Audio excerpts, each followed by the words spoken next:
our visual arts task, it asks us to name 4 elements of art. Remember, we look at several elements of art.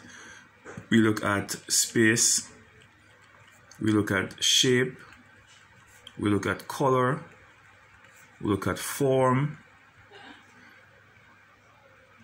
we look at lines. Look at those things when we were dealing with art, because when you're dealing with art, space has to be involved. Right? There's a space between one particular object to another. Shapes, we use different shapes when we're dealing with art.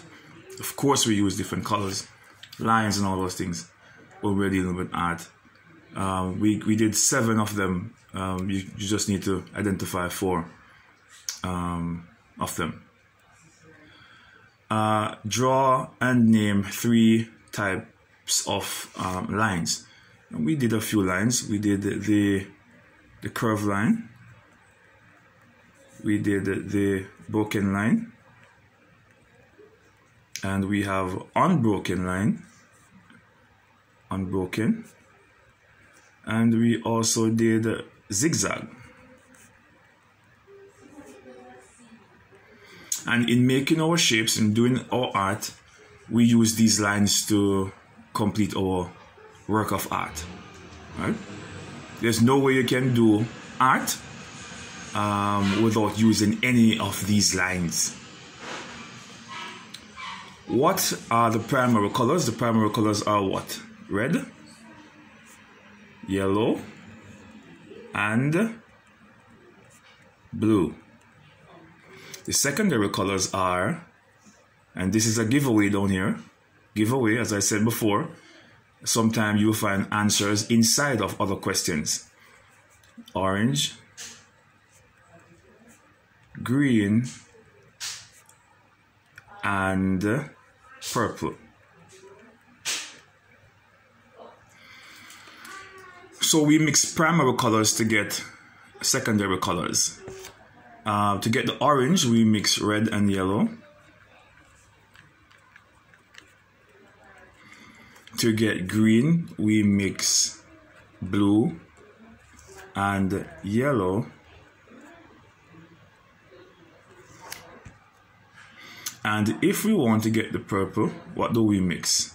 We mix red and blue. And that will give us purple. Okay? Shapes with 3 sides. A shape with 3 sides. Doesn't matter what type of triangle you want to draw, whether it's a scalene or an isosceles or whichever equilateral, whichever triangle you want to draw. It doesn't matter. A shape with 3 sides is called a triangle. Tree. 3 sides. Okay? A shape with 4 sides, triangle, triangle. Or it did not ask you to draw the shape, but I draw it anyway. Triangle.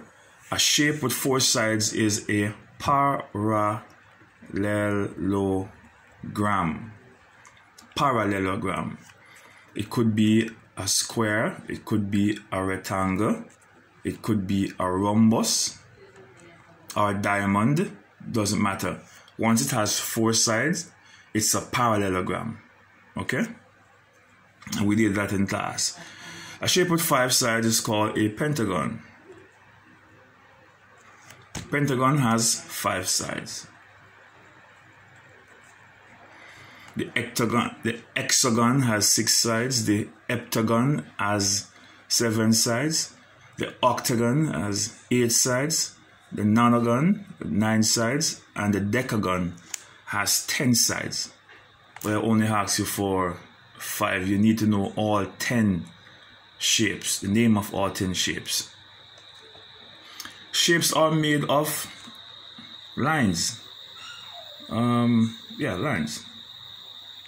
Should have made up of lines. A polygon, a regular polygon, is made up of straight lines. I was going to write straight here, but no, that would have been a regular polygon. But shapes are made of lines. Right? Lines. If you're going to make any shape at all, you need line. Whether you need a curved line or you need straight lines. Right? So made up of lines. And it asks you to draw two of each of the following. The 2D, I could draw a triangle here as my 2D. Remember, the 2D has two components, that's length and width. And I could draw a square here.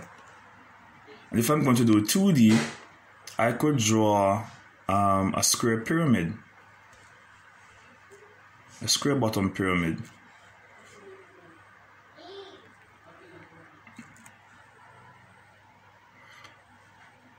Or I could draw, for the square, I could draw, so this would be the triangle, and this would be the square pyramid. Or we could draw here a cube.